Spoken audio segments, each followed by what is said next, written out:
So we have some barking Yeah. that we need to address. Is that what's going on here?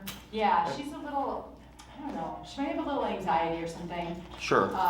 She just has periods of time where she's like super, kind of like alert and barking at like anything outside our home. Okay. And there's a lot of activity out there, to be fair. I mean, there's Sure. UPS, there's, FedEx, people in and out. We live in a multi-unit building. Mm-hmm. But most of the time she's okay, but then sometimes when she clicks into it, she just runs around barking at the windows. Gotcha. So she has a hard time kind of coming back to passiveness? Yes, and like we use the quiet command, and when we say quiet, most of the time Goldie, sit, come here, sit.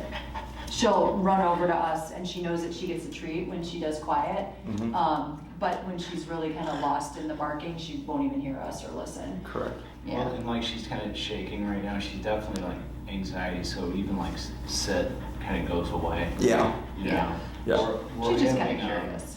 like a fairly major construction starting on our building soon. Okay. So there's going to be people in and out of the front gate a lot. Sure. And we're concerned about her barking at them. And our neighbors are very sensitive to it, so they've complained a few times now. Yeah. And really, we've kept a bark log for her. Okay. For the complaints or like just in general? Just to kind of make sure, make sure we were being kind of honest about, how often she barks and just keeping track of it. And it's not a lot. Like when you add it up, it's like cumulatively like 30 seconds a day. Because she doesn't sure. bark for like 10 minutes straight or anything. It's like 3 seconds out the window, then she'll run around, and then she'll bark for like 3 seconds more. And that might happen on like a high level for like a 15-minute period where she'll have a couple spurts of barking. Okay. The rest of the time she really doesn't bark. I mean, she'll bark for normal reasons, like a loud noise outside or Sure. somebody coming in our front door or something like that. Uh-huh. Are you like work from home, so you're home with her all the time, or are you okay? Somebody is. So you kind of you do just know the entire day of like Sure. the barking pattern. Yeah, Gotcha. yeah. So your neighbors are just like, They're jerks, but but they're jerks we have to live in the same building with. So we're trying to manage it as best we can, understanding that she is a dog and she will bark. But if there's anything we can do to kind of, when she is like ruff, ruff, ruff, ruff, out the window, to stop it and kind of get her kind of reset, we'd love to know like how we can do that. okay. Now, is that all you're trying to do here Yeah. with Goldie? Is just stop the barking? Yeah, maybe just kind of strategies to like when she's like up here, how we get her back down, Because another thing that happens is like if we have guests over, she'll bark a little bit when they arrive, but she loves people, so she'll run over and she'll pretty much like won't leave them alone the whole time they're at her house, Yeah, like she's she'll kind be of just on the leg, sniffing them, just kind of like on them, and I gotcha. she'll follow them upstairs. Like she will not leave a new person alone. Gotcha. If they sit on the floor and hang out with her for a while, then she'll maybe, that's not me, kind of get to a place of like equilibrium. But for the most part, she's pretty electrified when we have a new person in the house. How is she on the leash when you walk her? She's pulley, yeah. I mean, she is very curious. She's great with other dogs. She's great with people. So no leash reactivity? Not at all. Okay. She likes to go, I'll give her permission to like go say hi to somebody, and whether or not she listens, but I'll hold her pretty tight. But she's just a happy, We've read nice dog. We've read a lot about the breed, that they are pulley. Mm-hmm. The Yeah. Frenchies are, and sometimes she is, sometimes she's not. She's not always pulley. If I walk with treats, she's good walking next to me, Mhm. but I don't always bring treats with me, so, Okay. and she kind of directs where we go. Sure. I can get her to stop and kind of sit next to me, especially if I have a treat. We probably should work on the leash walking a little bit more, but. Okay.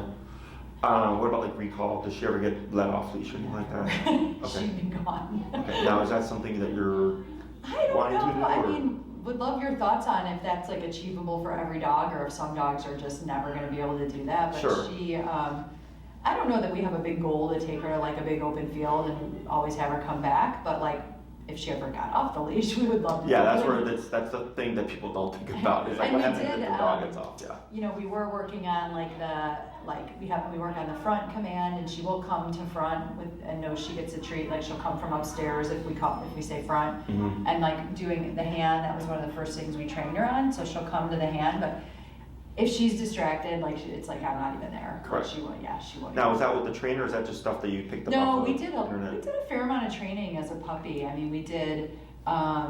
She did like a puppy training class, then she did a junior dog class, then she got up to level 2 at Urban Pooch. They have like levels. Sure. Then sorry, honey. We did some training with this other trainer during COVID because nobody was training. Kim at the Bark Lounge over on Broadway. And she's like a behavioral trainer, so I did like her online basic training twice, and then did and then we did what's it called? Like where they do tricks and run through the tunnel. And Oh, sure, like agility. we did an agility class. Sure. Yeah. Okay. Anything else? For me at least, since we got her we got her as a baby from Maine, and since we had her, it was like COVID, you know, the whole time. And it kind of reminded me of like when our kids were little, like you're trying to always find the best, you know, nursery school or, you know, people. Sure. And I sort of feel like, I mean, we were, especially Laura was pretty diligent trying certain things all the way through, but I never felt like full training kind of clicked for her, even on some of the basic things. I don't think it's Laura's fault or my fault. I think it was just like, it was hard to get into a pattern during COVID with somebody. And so for me, I kind of feel like, again, having read about the breed, that they do pull, and certain things about Frenchies, she doesn't feel not completely is wrong, but on certain basic levels, training that would help her even be happier. Yeah. We can't say sit and her butt will go down. She says. We can't really take her to a curb to cross the street, for example, and say sit down and have her wait for traffic. But then other times, like Laura's saying, she seems fine. Yeah, she knows the basic commands really well. Like she knows sit, down, front. What else does she know? Leave it, drop it. Like she'll drop anything if we have a treat, and even sometimes if we don't. Like she knows, and she listens well with those things. But if she gets distracted, then it all goes out the window. Sure. Yeah. Okay. So a lot of good information. You guys aren't the first in this kind of scenario. So I'll give you my thoughts on it, and then I'll explain how we go about the training, the methods that we use, realistic expectations. Your dog can absolutely be trained to whatever tier that you want, including off-leash control. So it's not so much that the owners fail when it comes to the follow-up and training a lot of times, is that the methods fail. Because as an owner, if you're being taught something by a professional, right, and you're doing it, and then you start to notice like, well, you know, it doesn't work outside, or it doesn't work if there's two other distractions, or if your dog is beyond that intensity, right, when she's barking at a sound outside, like you can't get through with chicken or whatever, right, is that either the stress levels and or whatever the dog is doing that's self-rewarding at the time is greater than the value of what you have. Does that make sense? Yeah. So this happens a lot with positive reinforcement, and it's just whether or not the owner wants to continue to kind of find the answers, which usually leads them to like trainers like myself and stuff. But you know, I get a lot of people that are like, oh yeah, like every step, every day, you know, but I never saw progress, so I kind of was demotivated, because if you're not seeing any substantial change, it's kind of like, well, why am I going to keep doing this? Does that make sense? So food-based training is great for puppies under 6 months. Okay, we use it here to establish the foundation, make body mechanics. It's great for teaching puppies how to problem solve, how to teach them to start using their brains. Because I can tell when I train an older dog whether or not they've been trained as a puppy, because how fast they learn, how they use their body, how they're able to figure things out. I can literally tell just by working with them when they're older. So it's like a child. If a child is taught more than one language by a certain age, I think it's like 13 or something, it's easier to learn another language after that age. But if you've only learned one language, it's more difficult to learn another language after that age, right? Because your brain is not used to thinking in multiple languages. Does that make sense? Yeah. So similar for puppies is when they're taught young to use their brain and do all these things, when they're older, they figure out things a lot faster. Okay, it doesn't mean that they're dumb, it just means they don't know how to use their brain that way quite as well as another dog would, you know? So that's something else actually I did, because I was a little bit worried about everything was like reward-based training with her, and until we went to that other trainer at is it the Bow Wow Lounge or the Bark Club? I know what you're talking about. It's like in Ravenswood? Yes, exactly. Yeah. Well, it's actually on Broadway, like, but in Edgewater up there. Okay, gotcha. But she's not super food motivated, but it did work for like getting her outside and to go potty and like the sit and all that. So the other training we used was like not as food based. It was a little bit more like using your tone of voice and kind of, I don't want to call it negative reinforcement, but it was like a little bit more, you know, stronger. And she got a little scared with that. That was kind of sad for me. But yeah, I hear what you're saying, that like the food thing doesn't, she just doesn't love any snack and that that happens much. too. You know, like even some puppies, like we actually have one that was not food motivated. Yeah. You know, so then when we get a puppy like that, we do what we can, but we still have to shape the behaviors. So when you talk about like more stronger, right? So I'm assuming, so you use tone of voice, was it like body language? Was it She was like very much on leash control, stepping on the leash. So like until she listened, like if I said sit, I would step on the leash and keep her really close until she listened, you know, and then reward her. Like it wasn't like any effort got a reward. It was like she really had to work for it. And I did like that. And it was a little bit more, I don't want to say jerking on the leash, but like, you know, kind of pulling her, a little bit more of pulling and stuff like that, which she just pulls back, so I don't know that was even. Yes. But I liked it. It taught me a lot. Like it taught me a lot. Has she always been on the harness even during that training? No, she had her on the Martingale. Yeah, and we do have one of those, and you know, but with being a Frenchie, I always worried about pulling. But we did use it for the training. So I'm assuming before reaching out, you read up on how we train the methods that we use. I don't know. I actually was going to ask, like, maybe we have time. Maybe your like your credentials, your method, all that. Sure. So in dog training, there's 4 quadrants, right? You have positive reinforcement, positive punishment, negative reinforcement, negative punishment. Have you heard these words before? So positive, negative in that context mean add and subtract. Whereas we usually think positive, negative as good and bad, right? So technically, positive, negative means add, punishment and reinforcement mean good or bad. Okay. Does that make sense? So positive reinforcement, add something good. Positive punishment, add something bad. Negative reinforcement, remove something good. Negative punishment, remove something bad. Okay. So it can get a little bit confusing because you would think negative punishment, you think, you know, like, well, maybe that's the other way around. With the issue of positive reinforcement is what I mentioned earlier. If there's something that puts the dog under more stress, the dog, you know, if I'm in a burning building, I'm not trying to grab a brownie, right? I want to get out the building. Or like, you know, if I'm at a concert having a great time watching Metallica, I don't want to go to like my friend's house party. You know, like I want to be watching Metallica. That's more rewarding to me, right? So same thing for dogs. And what they deem more rewarding, their logic is different from our logic. Does that make sense? So a lot of people are like, this doesn't make sense. I'm like, I understand, but like, why would my dog rather eat poop than come to this piece of chicken? I'm like, because the poop is enticing to them. You know, it's gross to us, but in their mind, it's in that moment more rewarding. Okay. So when you saw your second trainer, it looked like there was, it sounded like, it's kind of like treading the line of positive punishment. Okay, which isn't a bad thing. Okay, it's just so in the dog world. If your dog did something another dog did not like, right? What do you think that dog would do to your dog? What did you say that again? So if your dog did something another dog did not like, they would probably attack her or like snap at her maybe. Correct. Yeah. May I see your leash? Yeah, sure. So I'm gonna take your dog. Go ahead and have a seat. So it's not necessarily that they attack; is that they correct. Okay. So dogs correct using physicality. So when another dog bites, they're not being aggressive, okay? They're simply saying, don't do that, right? So like, let's say, as an example, you have your dog like at the park and she goes and she's jumping on another dog because she's so friendly.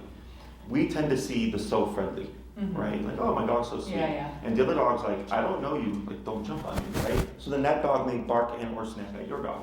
And then she may go, what? And like run away, maybe run to you. and then like give that dog space, or she may reapproach that dog, but do so in a much more respectful manner, meaning not jumping all over them because the dog is corrected. Does that make sense? Yeah. So when we see that though, we tend to think like, but my dog is so friendly, why would that dog attack my dog or be aggressive? And they don't see it that way. Yeah. The dog is going, I have boundaries, I don't like you jumping all over my face, back off, right? So dogs correct their puppies as young as 3 to 4 weeks when they have a litter, okay? So the problem that we have with how we think and how dogs think is that at 3 to 4 weeks, the mother, maybe if the dad's around or whatever, is correcting the puppies. The puppies actually correct each other as well. They start to establish a hierarchy within that litter of puppies. And then at 8 weeks, 2 months, they're sent off to a home.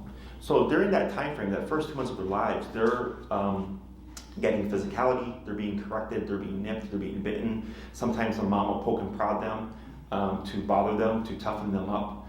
And we tend to think of it as, oh my God, that's bad, she's being mean. Like, no, that they're doing that intentionally, right? So then we take those puppies and we bring them home, and they're no longer with their litter mates. So they're no longer receiving the hierarchical kind of dynamic of being corrected for things, being given boundaries. And it's like they come home and we go, okay, we have a puppy, and they jump on things and they bark and they chew on things, and they lick you and they jump all over you, because that's what puppies do. That's what puppies do if you let them. Does that make sense? Yeah. And there's footage on, like, if you go on YouTube and you look up like a mother correcting her puppies, you'll see like where the puppies are. There's one in particular, I believe it's a golden retriever, which is great, because people always look at golden retrievers as the epitome of the sweetest dog, right? And it's a room full of puppies. There's about 8 puppies, and they're being puppies. They're jumping around, they're nipping, they're jumping, they're barking and all that stuff. And they let the mom in, and she comes in and she just asserts herself and growls and snaps at the puppies. And within seconds, all the puppies quiet down and lay down and then relax. Okay, merely through presence and a little bit of physicality. So, because for whatever reason, when she went in there, she decided, I don't want this right now, right? But people tend to excuse it. So what happens is we take that puppy at 2 months, and they're no longer receiving that structure of like, sometimes you're going to have to be quiet, right? And then we'll let you be loud when we allow you, right? Kind of like with kids. Is that they're just let to be puppies, so they're living that entire first year of their life doing whatever they want, whenever they want. Now, it's not to say that humans don't give consequence, but our form of consequence tends to be scolding, put in the kennel, spray them with a water bottle, ignore them, turn your back, put them in a different room, right? But dogs don't do that. Dogs would nip in or bite or bark at the puppy. Right. You see what I'm saying? So we're taught that it's wrong to give a dog physicality. Okay, we're taught that it's abusive or whatever, what have you, right? Now, absolutely, physicality can become abusive. But when dogs nip and bite each other, they're not being abusive. They're doing what they need to do.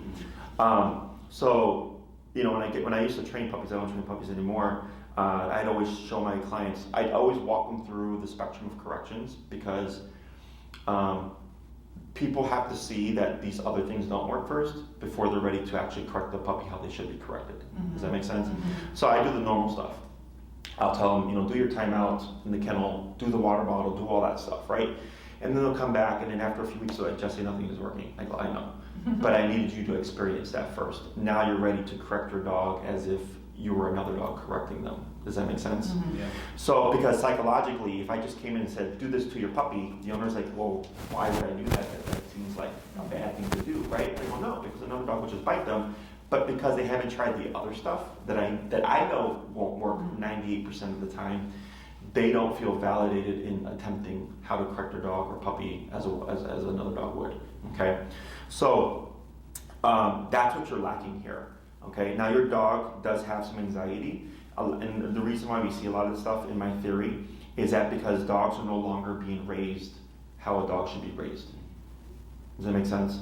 So this stuff here, if this was my dog, the anxiety that you're seeing and stuff wouldn't be, because I would have raised her as a dog, right? When she was a puppy being a brat, I would have corrected her physically as another dog. So it doesn't allow, and it sounds counterintuitive, is when we get soft personality types, especially fear-based puppies, nervous puppies, anxious puppies and stuff like that, people tend to stay away from stressors because they don't want to see their puppy become fearful, become nervous, become anxious. Make sense? So, but what happens is you cannot shield your dog from that forever, right? So then eventually when your dog has to go into the real world, they can't handle it. It's like a kid. If you shelter your kid from all the stresses of life, right, they never learn how to handle stress. And then when they finally have to deal with it, they're going to be overwhelmed, right? So here... But she's in the real world a lot. I mean, she goes to daycare. Yeah, and I'm using this like as a broad, like kind of just explaining why we see things later on. Yeah. So like, let's say as a puppy, I corrected her, and she became anxious in response to the correction, because anxiety is a stress response. A correction would put the dog under stress. Is that physicality done correctly toughens up dogs. Okay, not just physically, but emotionally. Okay, so when I get a fear-based puppy or something like that, I treat them and correct them as any other dog would. Okay, and they tend to overreact because they're that kind of puppy. But eventually, because they're being raised as if they're a dog by another dog, they actually toughen up, and a lot of that fear and anxiety and nervousness goes away because they already know how to handle it. But what happens is, puppies are being raised without that, and then at a year, 2 years, what have you, we start to get other behavioral issues that are just stacking on top of what was happening as a puppy. So then people are looking for answers, and maybe they find a trainer like myself, and they go, it's not a big deal, we can still fix or address things. We're just doing so later in life.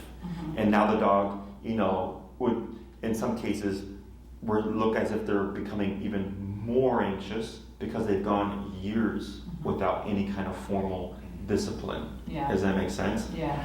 So you see how she's starting to little by little sit still?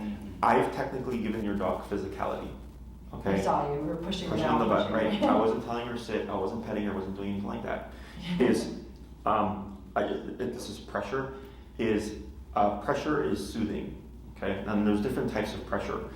Here I'm using leash pressure and hand pressure, and then I do this with my hand to mimic like a dog bite a little bit, like teeth, right? Whereas most people tend to do this. Yeah. Okay, and when you do this, a lot of times the dogs push back because it feels unnatural. Okay, so when I do this to her hindquarters here, okay, if you do it to your knee, you can feel a little bit of like discomfort, right? Yeah. So, but the moment she gives me what I'm looking for, I'm releasing that pressure. So now she's going, okay, if I do this, the thing I don't like will go away. Does that make sense? And because every time she gets up, I do the same thing. What she's learning is when I'm in Jesse's control, he's not allowing my anxiety to come through, which becomes all this. And what you did was you picked her up, you pet her, you're trying to soothe her, then you got up and started walking with her, and I was like, okay, I'm gonna just grab the leash here, right? Is anxiety wants to move, which is exactly what you saw. So when you got up to move with her, you were actually reinforcing the anxiety. So when we deal with behavior, we typically go the opposite. If it wants to move, we make them sit still. If they want to sit still, we make them move. It's usually one of those two things that happens, okay? So in this case, I'm making her sit still. There's been a couple times where you heard like, right? Because that's frustration. And she was looking at you when she did that both times, right? Because she's like, Mom, what's going on here, right? My anxiety needs to do something. And I just address her for that too, okay? So this is not an answer. This is simply a Band-Aid fix so that we can have a conversation and your dog isn't overwhelmed. Yeah. Okay, so, but it can be that simple, but the issue is I have 12 years of experience working with all this stuff, right? And you're just the average dog owner and you have a lot of information, which is not wrong information, it's just not fit for this, if that makes sense. Okay, so, which is why I was trying to dig into what you're looking to achieve, because you have technically a bigger thing, but a simpler problem, okay? So stopping the barking is easy, okay? But since your dog is an anxious personality type, in my opinion, your dog needs more, because think of the barking, it's normal to do, right? The dog hears a sound, they bark, it's territorial, right? But then you have your neighbors, so it's like a separate thing.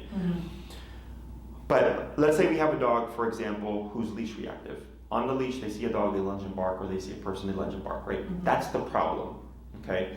Or the symptom of a problem, symptom of a problem. We tend to look at the problem. Oh, my dog lunging and barking is not acceptable, I need to just stop the barking. And I go, correct, but there's other stuff you have to do that's over here that will actually indirectly fix this problem over here. Does that make sense? So you can correct the barking for sure, but your dog needs more regular daily structure. Okay, it's not just like, okay, I'm gonna let you be crazy everywhere else because nobody cares, right? But we need you to not bark in the house. Yeah. It doesn't really work that way. It has to be all around. Otherwise, you'll find yourself going steps forward, steps back, because some days she may be great and not doing anything, so there's no reason to correct. But then other days she's being crazy, and then gives you something to correct. So it's just this kind of feedback loop where we're like to keep like a static expectation, right? So like my facility, I have today's a slow day. We have 45 dogs back there. It's quiet. Yeah. Okay. There's not noise. Yeah, because we run a structured daycare, and it's not sometimes we're structured and sometimes we're not structured. We're structured all the time, and it started 2.5 years ago when I only had one dog in my daycare. We started with structure with one dog, and then eventually became 4, became 8, became 16, right? Until now we can have up to 70 to 80 dogs back there, and it's still quiet. Okay, because it's consistent, right? If one day it was structured and one day it's not structured, and you can always tell when I have new staff because it's always a little bit louder, okay? Because they're not trained yet. But once my staff kicks in or is trained, the new staff is trained, and all that stuff kicks in, then now this facility is back to being consistently quiet because now they're on the same page. Make sense? So, in our world and all that stuff, corrections and punishers and all that stuff are looked down upon. You can go on the internet and probably find stuff that'll say it'll ruin your dog, you're mean, you're being abusive, and blah, blah, blah, blah. It's really, some trainers call it propaganda to just push you away from using other types of methods, okay? Now, I will agree that not all trainers use aversives correctly. I train a lot of dogs that come trained on prong collars and e-collars and stuff, and the dogs are still not good dogs. That just comes down to the trainer's understanding and skill level of the tools, but when all these things are done correctly, you should have what you're looking for, okay? Which is if you want a calmer, quieter dog, if you want to have off-leash reliability with recall and stuff like that, all that stuff is doable. But there's only certain methods that can achieve those results. Yeah, and I have a question because this is totally making sense to me, and I think while we want her to stop barking, we are totally on board with like getting at the root behavior, so that because we would like to be able to like go out to a restaurant and have her just sit there with us and hang out while we're having a drink or something, or go to a street festival and be able to have her like not just drag us down the street.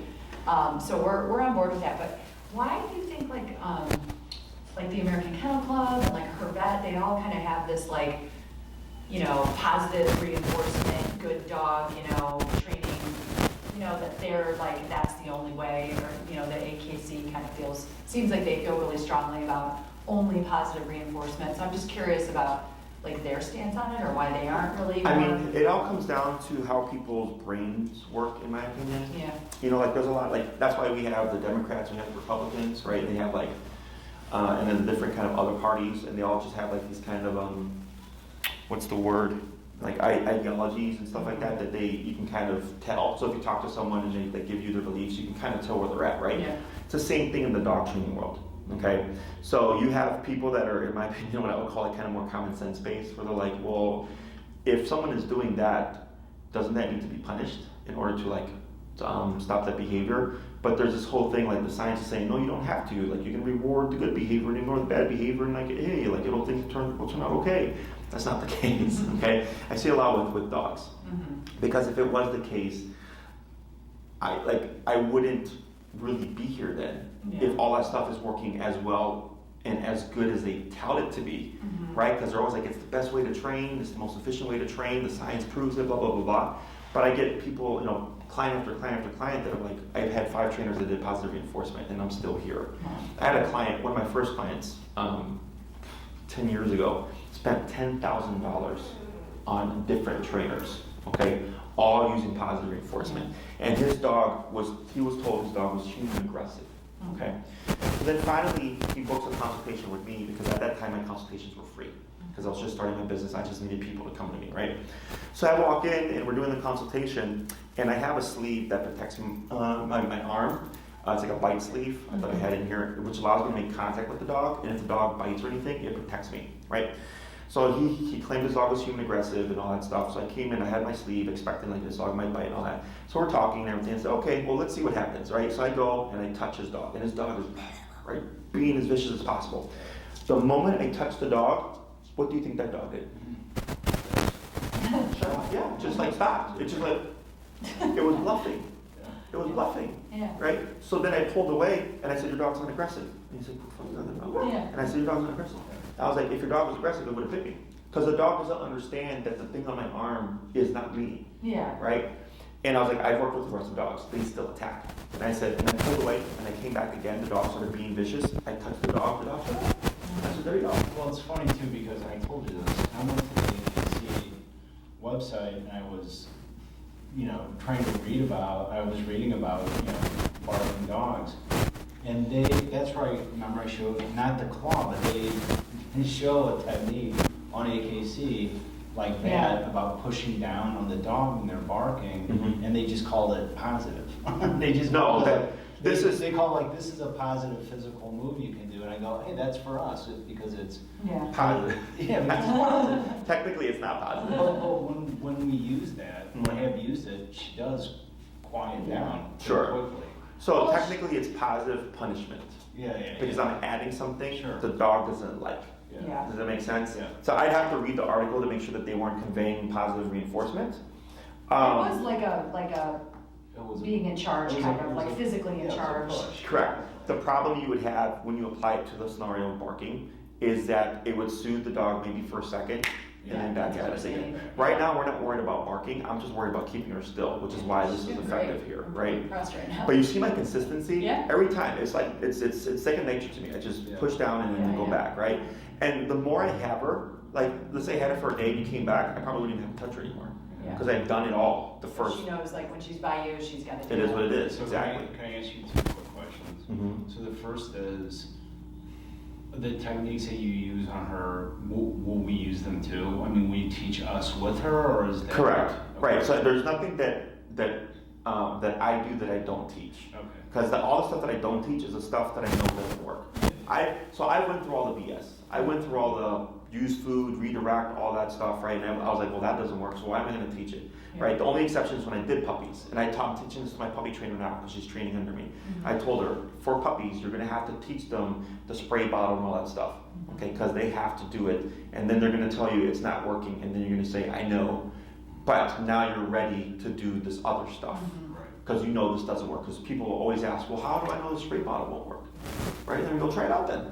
And then come back when it doesn't. We never use a spray bottle. We don't want her to be afraid of water, Right.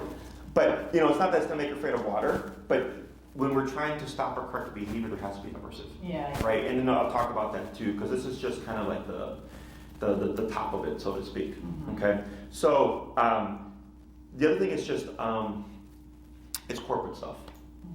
Getting you to buy treats and all that, and it makes you feel good to think that using positive things like treats and love and praise could help your dog, right? But unfortunately, it's just a fallacy.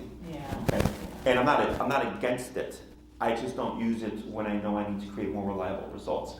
Like I said, it's great for puppies. And we tell all our puppies that come here for puppy head start stuff. We go at 6 months, the stuff goes out the window. If you're ready for big boy, big girl training, you come back, we can absolutely help you. But because it's funny because people understand in the beginning, like, oh yeah, it's a puppy. Like, I'm not going to expect much from them with the training, right? But then later on, they're like, how come my dog still doesn't sit? And I'm like, because you only did kindergarten training. You didn't do higher level training, right? So wait, I'm sorry, can I ask you this is another question I have? Because this is going to matter, obviously, to both of us, but to our kids as well.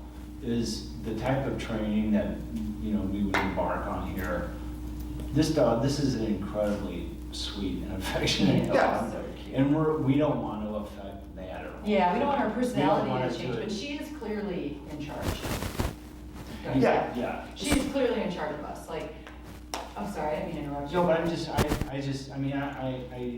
we're asking all the basic questions, but we wanted to affect her personality in this way, but we don't want to affect it in that really sort of loving how and loving she affectionate is way. And how snuggly she is. And all correct. That. So we cannot change your dog's personality.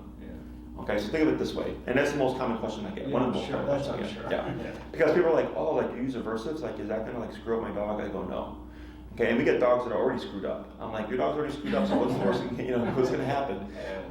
So I have a friend of mine. I've known him since I was like 12. It's like 13 years now. No, 23 years now. My math was off. Wow. So more than half my life, right? I'm 35. One of my best friends. We used to party together. We used to go to the $5, keg parties, all that stuff. He went to the military, came back, same dude, more disciplined. Yeah, that's what I. Yeah. So when he has to set his mind to something, he gets it done. Because this is what we've talked about too, and I can see it in her even right now. But her doing what we want of her and expect of her actually calms her down much more than not. You know what I mean? Yeah. Like Yeah. kind of She gets a little sad too, though, when she's reprimanded. She'll go hide and because share and stuff. Yeah, and that's different. That's because she has a soft personality type. Yeah. And because remember what I mentioned earlier, is that when you avoid corrections and stuff, you're not toughening up your dog, right? So now when you scold her, it's too much, Yeah. right? Now, we actually don't scold dogs here. We don't yell at them or anything like that, okay? Because of, we allow our training tools to convey all that for us, okay? So now we're gonna get into the dirty stuff, okay? So that's why I asked if you reached out to on how we train the methods that we use, okay? So we use prong and remote collar. Are you familiar with these tools? So prong collar is that spiky looking one that you may see on some dogs. That one we don't use as much. I use it more so when I need to incorporate it for the owner. So like I had a client, she was probably 90, 100 pounds with a 150-pound Great Dane. Okay, this Great Dane did not like dogs. So she'd be walking her dog, and she lives in Bucktown. So she'd see a dog, and the dog would literally drag her across the street to get to the other dog. Okay, so because I had to make up for that physical discrepancy, right, about 50, 60 pounds, she did prong and remote collar. Because sometimes she could turn a corner, and then right when she would turn the corner, there could be a dog right there. So she needed to make sure she had the immediate control should her dog trigger. Okay, we train primarily using remote collar. Are you guys familiar with what an e-collar is? Have you ever heard of a shock collar? I guess kind of. Okay, so it's the same thing but different terminology. Okay, so again, this is what we call, in my opinion, the propaganda. So if someone tells you, oh, you're using a shock collar, you're electrocuting your dog, right? You're shocking your dog. You're like, well, you don't want to do that, right? That sounds terrible. It's actually not electrocution, not like the electric chair, right? It's, have you ever been to a physical therapist or a chiropractor? Have you ever had TENS therapy? The machine that stims muscles. Yeah. I just had it. That's knee collar. Yeah. Okay, it's the same sensation. You put it on your hand, you'll feel your hand move wherever the probes are placed, causing a slight muscle contraction, and it ranges with 127 levels. So you have 127 levels of varying stimulation, going from very weak to very strong. Does that make sense? What muscles are in your neck, your spine? Like, what is it on the So spine? just right here. So we usually fit it here to the dog, right? Okay. Either side we don't do here because of the trachea. You can technically do the back, it's completely fine. We just don't because dogs tend to be more sensitive here. So we usually target one of these two pockets here on the neck, okay? So when we look at the prong collar, right? You go to PetSmart and you probably see them there. They look like medieval torture devices, okay? They're meant to mimic a dog bite. That's why they look the way they look, okay? And when I first started training 12 years ago, I was only positive reinforcement. I didn't do aversives. I was actually anti-aversives, okay? And then I learned very quickly, like, the ceiling that food only had. And then I always, when I first started, wanted to work with the aggressive dogs because those were the dogs that were being put down, right? So when I would go to volunteer at the Humane Society in Texas, there could be 40 dogs, and the next day 20 of them were gone because they're all euthanized, right? And it would be very simple things like pulls on the leash, won't be potty trained, like the stupidest things that dogs would be returned for and then put down. So when I learned like, hey, positive only isn't working, I learned that like within a month or two, maybe 3 of doing it, I started looking for other tools. And then I went to the gentle leader, which is the one that goes on the snout, and then there's like the no pull harness, I did all that, then the slip chain, which is also called like a choke chain, then the prong collar, then I graduated to like remote collar. So I've been from the beginning all the way to where I'm at now, right? So that's why I ignore other stuff, because I'm like, it doesn't even work, so I'm not even gonna do it. So when we talk about remote collar, and you see it on the internet, you're gonna hear all this stuff, I'm sure that's gonna say like, oh, it'll burn your dog's neck, or it'll, you're electrocuting your dog and all that stuff. It's incorrect because they use the technology on humans, okay? Now what can happen is if you leave it on the dog's neck for too long, with there's two probes that make contact, is we get what's called pressure sores, okay? It's the same thing as a person who's bedridden. They have to rotate them. If not, they develop pressure sores from laying on the same parts of the body for extended periods of time. It's the same thing as as with the remote collar. So when we're using it, if an owner has to use it for a prolonged period of time, we always tell them you need to rotate every hour and a half to 2 hours so that we don't get pressure sores. Does that make sense? There's also like special comfort pads, but we'll get into that later. So the reason why we do remote collar training is because it's very common sense based in terms of learning how to use it with the way that we train. You get off-leash control right off the bat. So when we do recall stuff, right? Let's say you've trained your dog for years on recall, and then one day your dog's off leash and like chasing a squirrel, and that just happens to be more rewarding, and you call your dog, they may not come, and now you can't make your dog come because all you have is chicken, right? You don't have any kind of physical contact with your dog. With the remote collar, I still have contact because I can press the button to stimulate that muscle to say, nope, you have to come back here. Does that make sense? Yeah, what if they ever like slip outside when they don't have the remote collar on? Right, so there's other stuff that's a good question. So this is where roundabout structure comes into play, right? So this is an interesting kind of thing that I've learned with dogs is, let's say you open the door and she slipped out, right? Completely naked, and she kind of like escaped, so to speak. Is that the mindset that they're in when they do it that way versus when you open the door and say, okay, now you can come out, is two different responses, okay? Because one, when they escape, they're like in this state of escalation. Adrenaline. That one ear, not the other. Yeah. Right? Now, if you've done remote collar training and you've been consistent with it, you're much more likely to still be able to return your dog because when you call your dog, they're going to relate it to the avert. Exactly. So, but can it happen where your dog slips out and they don't respond? Yes, because of the state of mind that they're in. The other thing is, I like to refer to the e-collar as a cop on a collar. So, do you guys drive? Do you go on the expressway ever? Do you go the speed limit? Sometimes, right? You see a cop car, what happens? Slow down. You pass them up, what happens? Speed it up, right? So that's called opportunistic behavior. Yeah. Okay? All animals do it, including dogs. Okay? It's actually a part of survival instinct. So if we take like a pond of water and there's like an alligator, I think alligators are freshwater, right? And the animals know that's in there, they don't drink. Okay? But when the threat leaves, guess what happens? They drink, right? Because there's the opportunity. So all animals do it, including humans, and we know better, right? We know better, but we still push those boundaries when we feel like we can get away with it. Does that make sense? So it's the same thing with training, and this goes with all training, by the way. Positive reinforcement and positive punishment, all that stuff, e-collar, food, whatever. When you remove the motivator, performance will always dip, okay? Regardless of the training that you've done. The difference is if you've done a higher level of training, which in my opinion would be prong, and then e-collar is like the ultimate, right? Is you would have a much greater percentage of control because your dog does have a concept of there's punishers involved if I don't listen, right? So my dogs have been off leash trained for approximately like 10 years now, okay? If I let them off leash without their e-collars, I'm probably at about a 70 to 80% reliability rate, okay? Exception being like my pit hates fireworks, okay?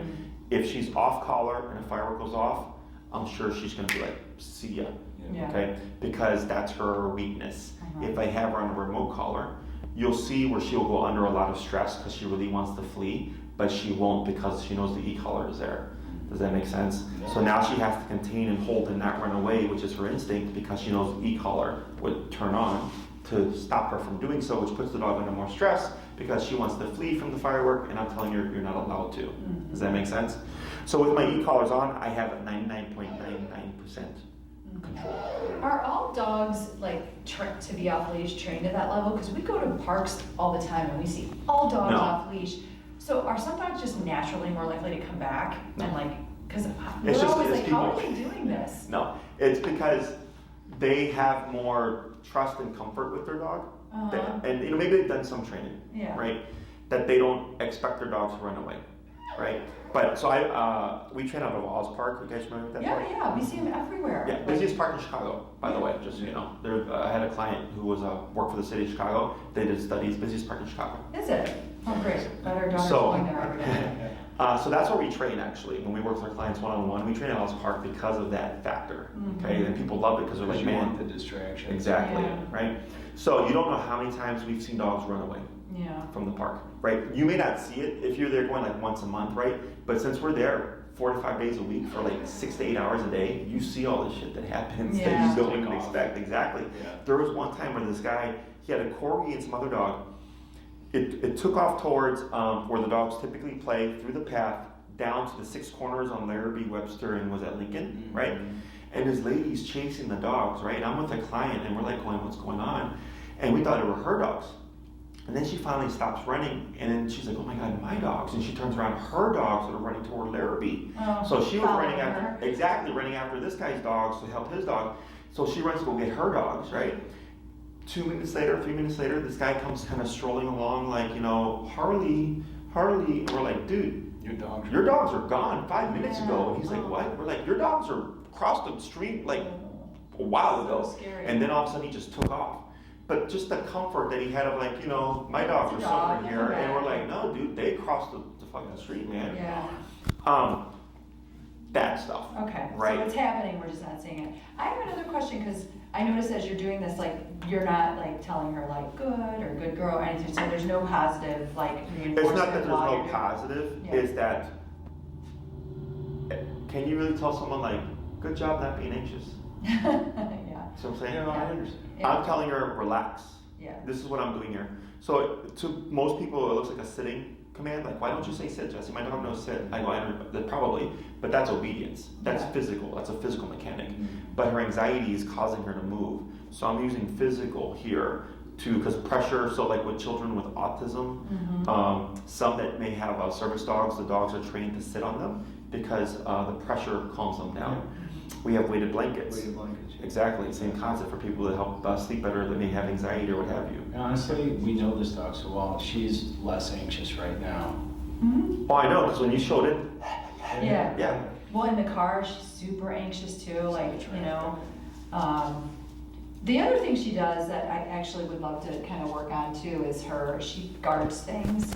Okay, resource guard. So, I think like, with COVID, 2 kids in the house going to school, I was her primary trainer as best I could, but like I have a full-time job, and when she was about a year, she just like stopped going in the crate. Like I couldn't get her in there. She would physically like thrash her body around when we were going toward the crate, and scare me sometimes. Like I thought she was gonna bite me, and she would sometimes like do like a light pressure kind of bite. Couldn't get her in there anymore, and then she would just be like a wild animal once I got her in there, and then she'd eventually calm down. But we just were like, okay, we're done with the crate because it's now a bad place for her, and we don't want to like force her into this bad place because that's what we had read. But she still she late at night when we're going to bed, she has aggression toward the back, aggression toward any electrical object. And if we ever if we give her like a high value bone, she'll guard it for 3-4 hours sometimes. Won't eat it, just kind of guards it. And then if you try to take her to go outside or go anywhere near it, she's like she gets really aggressive guarding it. So, and she guards her food bowl sometimes too. Okay. If she'll run over and just kind of. Yeah, resource guarding is normal. It's instinctual. It's just not acceptable in our world. Something that we can also work on. It's not uncommon. Okay. Yeah. So with the remote collar, it's the best way to train. It doesn't require any physical force. And what we do is we show up to the lessons, right? Depending on which trainer you choose. We'd be at Oz Park, for example. You show up with your dog with the e-collar, and then we coach you through everything. We don't even have to touch the dog anymore. Okay. So because of COVID. And you're on leash at Oz Park. Correct. Okay. Because of COVID, we had to switch how we trained because nobody wanted us touching their dog. Because I used to do home to home. I used to travel with people. I used to come to your house and do the consultation, right? Yeah. But then COVID happened and people were like, no, you're not coming over. So then we devised a way to still have consultations and train dogs by going to Oz Park, And then because I've been doing this for so long, I could train a dog without even needing to touch the dog. I would just coach the owner through everything. Because I've cut out all the BS and I know what's going to work and I've simplified it so that you can understand and then replicate so you can practice. So the biggest thing about how we train is that you see the results immediately. So then you're motivated, right? So like I have a dog right now that I'm training. I didn't think the dog was gonna get this far on this, to be honest with you. It was our 3rd lesson yesterday. The dog has neurological issues. And the second class that we had, we were doing the leash walking stuff, and I was not getting what I wanted. I almost always get what I need by the first class, okay? And then we just build off of that. I didn't get it this time. So I told the owner, I'm like, because your dog's neurological issues, I feel like we might have to cap our expectations a bit, okay? And I just kind of put it out there, and they said, no, we understand, whatever. They came back yesterday. That dog was like so much better and like actually able to focus on the owner, which before she was like all over the place, right? And I was like, that's amazing. I'm like, that's pretty much all we needed. So going forward, I'm actually not even feeling like we're not going to get what we're wanting. I feel like we're going to actually get almost everything. But it just took them more time to get there, right? But typically it's like that. So like right now, you see how like I'm touching her and stuff, and she's just settling down more and more. It's kind of the same thing, but with remote collar, and then it ties to you. So like, let's say the first class you showed up, you would do the training, and then you show up the second class. What you'd most likely see is she'd immediately just calm down, because you've already done a week of discipline and structure that it's already impacting the brain, you know. And it has a much more, like here you see how having to put more and more pressure on her, or not more and more, but repeated, because this only goes so much, right? Like so you said, Band-Aid. Exactly. So with the remote collar, we can actually match and override the dog. So what the dog thinks, like, you know what, I don't like that, so I'm gonna just keep chill. And then now we get more passiveness for a longer period of time. How long do you have to wear the remote collar? Only when you're using it. So one of the common questions I get is, when does it go away, right? Because if the training's so good, sometime at some point it should go away, right? Yeah. Remember, cop on a collar, right, is you have it when you need it. If you're gonna walk your dog, if you're to take your dog to be off leash, if you can go to a restaurant, if guests are coming over, those are the times where there's external stimuli, right, that you can't account for. We would expect to have the collar on. Her whole life, she'll have to wear it, like anytime we go out or anytime we Correct. Okay. So my dogs to this day, if I know they're gonna be off leash, will have their e-collars on, because I can't account for life. Yeah. Now my dogs are well trained and I'm a trainer, so technically I don't need to walk my dogs with an e-collar. They walk right with me when they're on leash. But when I know they're gonna be off leash, I don't gamble. I always just have that collar on, because you can't account for other people's dogs that might be off leash. If someone blows up a firework and scares your dog, right? So it depends on the context you put yourself in. Right. Does that make sense? Yeah. So like someone who comes to me, let's say they don't like the e-collar, and they're like, Jesse, do I have to? And I say, well, not really, but if you're gonna train with me, I only train one way, right? And I'll be realistic with them. I'll tell them, are you ever gonna let your dog off leash outside of an enclosed area? And they may say no. I'm like, is your dog always on leash when you walk them? And they may say yes. And they go, then technically you don't need off leash control, right? Because your risk of your dog getting away is less, but it can technically still happen. Yeah. You know, but I only train with remote collar because my standard is up here, and I want all my dogs to be up here because they're a reflection of how we train. So it's nothing good or bad. It's just the way of the world, because again, if that cop is not around, we're gonna push the boundaries. Okay. Inside the home, what we may see, because there would be regular structure in her life, because you'd be walking her in a structured heel, blah blah blah blah, reinforcing discipline throughout the day. Is barking may start to dip, okay? Because barking can be an outlet of stress. So if your dog is an anxious energy, right, that means she's under stress, right? And then you, like you said, somebody on alert, right? That hypervigilance, right? That's stress, because she's like, okay, I gotta be aware of what's going on. And then the dog just goes to the next step, which would be barking. What we want is passive. I want this. Right? Now, it's one thing if she hears a door knock and becomes vigilant because there's a stimuli there, but it's another thing when it's just like someone walking in front of the window, right? Because it happens 100 times a week, right? And she's seen it throughout her life probably a million times by now, right? But when a dog is unable to become desensitized to that stuff, it's usually because of stress. Okay?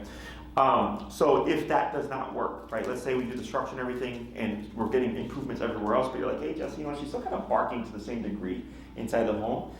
I would show you how to correct her inside the home. Like what approach you would use that's not dependent on the e-collar. Because if you use the e-collar to correct her in the home, guess what happens? You lose it outside. Well, it's not that you lose it outside, is that you become reliant on it. Right? Because the dog's gonna behave with the collar on, but then when the collar's off, they misbehave.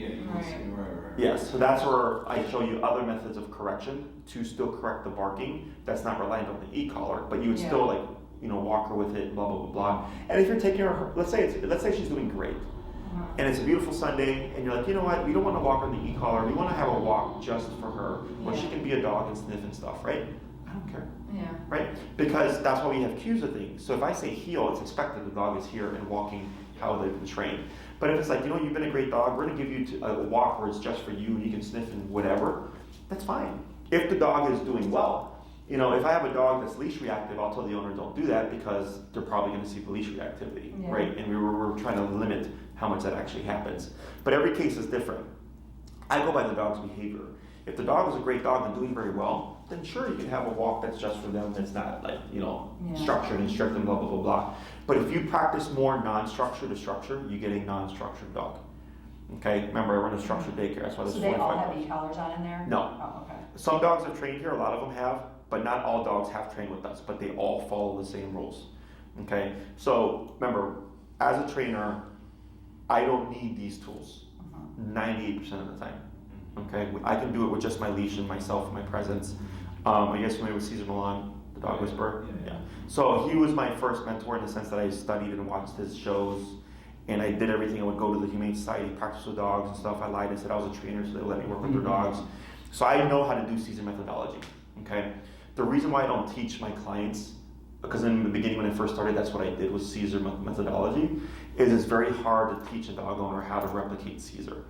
Okay, with remote collar, because we're so technologically based, press a button, this happens, right? Much easier.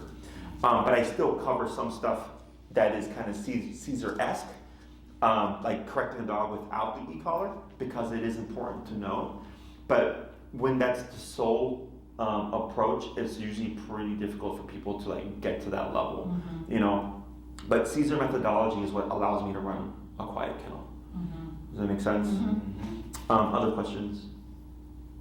No, I'm just trying to understand how the collar is always present for anything we're telling her to do, so she just always listens to us, but then if we want to just she won't wear it in the house when she's hanging out with us, or she has it on in the house. I'm just trying to understand. Right, when it comes to the obedience stuff, can you get to that level where you don't need the collar? Yes, but you're looking at hundreds of hours of work.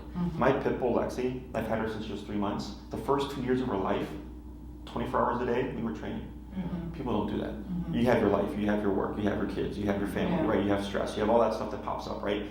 In order to get that dog to that level requires a lot of consistent work, right? Me as a dog trainer, obviously, I'm going to do that because that's my career, it's what I do all day, right? So Lexi would come out with me at work and be training and help me train other dogs, So that's why if I told her sit randomly, she would just sit because it's so ingrained in her.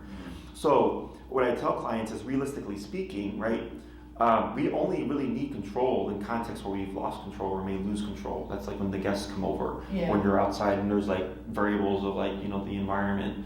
If you're gonna let your dog be off leash and stuff, that's when it matters. But if you're just in the house chilling and your dog's a good dog, really the only thing that you probably would need her to do is to stop doing something, which would be barking. So that's not about obedience. Telling her to sit when she's barking has no relation, right? So that's where teaching you how to correct her for behaviors you don't want comes into play. Okay. So we're kind of landing kind of in the middle, it's behavior and obedience. Correct. Because she doesn't heal. She did heal, but she never learned how to heal. She doesn't do it, We never worked. And it's one of the most important things to teach. If you go to my YouTube channel, I have a playlist called Dog Training Client Highlights. If you remember the names Birdie and or Lake, those are more extreme cases, just so you're aware, okay? But it's a condensed kind of version of me talking and explaining about how it works, and you just see the difference in behavior from 1 week to the next, and for Lake within the class, right? Just the shift in the dog's behavior, using the tool to kind of give you a concept of how it works, okay? Now, granted, those dogs are way worse than this one, okay? This is easy, but we used to, so with the camera and everything, we used to record everything and put it up on YouTube, okay? But some TikToker didn't like how we trained, the other side of dog training, and started bashing us, which I don't care. But the problem is her followers were leaving us 1-star reviews, right? But they're not clients. But unfortunately for us, people don't know that. So all of a sudden we go from 5 stars all the way down to 2 stars because some random ass people decide they don't like how we train, right?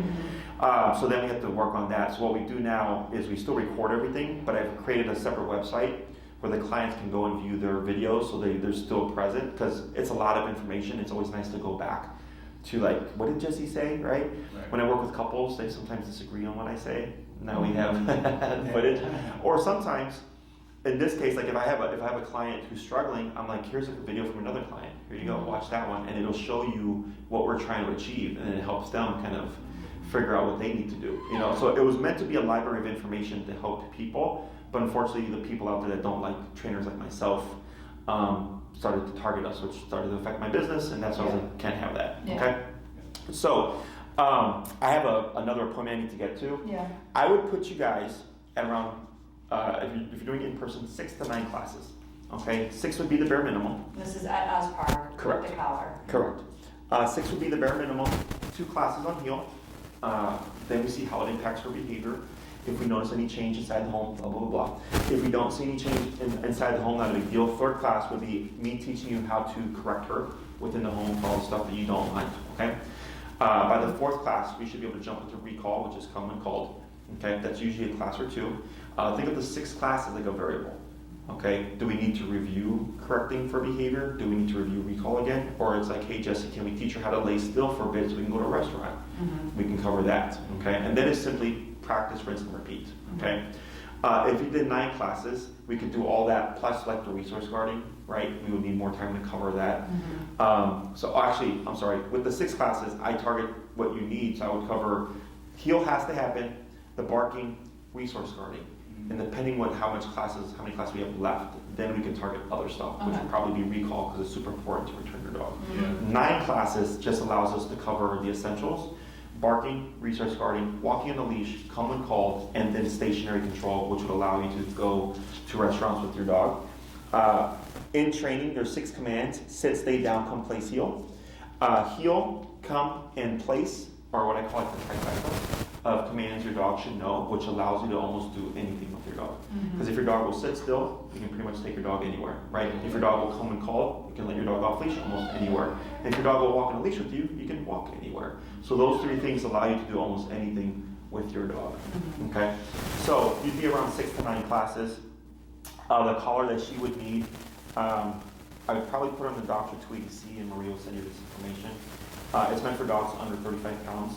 Now, one thing about Frenchies is even though she may be soft, like when you said you scold her and stuff, it doesn't mean that she is not physically tough, okay? Because that's a totally different thing. We had a Frenchie that blew past the low-powered e-collar, the medium-powered e-collar, and he did the high-powered e-collar, okay, at the end. That dog also came with other behavioral issues and probably had another 10 to 15 pounds on yours, okay? My suggestion would be probably put her on a 2300. It's meant for a 70-pound dog and under. So what it means is we have more from less because it's more output. So I wouldn't be as high on the collar. So on the lower powered collar, the number could be 40. On a higher powered collar, the number could be 20. I see. Does that make sense? Yeah. So it just gives us a little bit more wiggle room. The only thing about the 2300 is the box is bigger. So she'd have, it's probably about that big. Whereas the one meant for 35 pounds and under is smaller, right? So aesthetically, looking at her, it'd be like, oh yeah, no big deal other than that big thing. But I'm only saying that as like, you skip the step up, well, if it doesn't work, now you gotta return it and exchange it, blah, blah, blah, blah, okay? We do sell and carry these things here, these collars, so if you did do the Tweety C, you would simply return it and we would do an exchange, and then you can upgrade to the next one if you find it's not, the small one's not working for her, because even though you're using a remote collar, if the dog is physically tougher than what the collar did deliver, you're not going to get anywhere, okay? It's rare, but it does happen. Typically with breeds like her, Goldie breeds, because they're physically tougher than we tend to think they are, okay? But that's all stuff we can play by ear, okay? Otherwise, if you have other questions, you can ask Maria. If they pertain to me, she'll ask me, and then I'll let her know, and she'll email you back. And she'll email the information for the e-collar and everything. She'll work with you on scheduling as well. And then I highly suggest going to our YouTube channel. You can access it by going to our website, canineperspective.com. If you scroll down a bit on the homepage, you should see a video right there. If you click on it, it should take you to my YouTube channel. And then it's the dog training and client highlight playlist. And then you'll see videos in there, okay? Anything else? No, that's it. Okay. Awesome, guys. It was a pleasure meeting you. You too. Thanks for all We'll the let her free. info. We appreciate it. Yeah, no Appreciate worries. your time. Yep. And if you have any other questions, you just let us know, and then we'll get back to you, okay?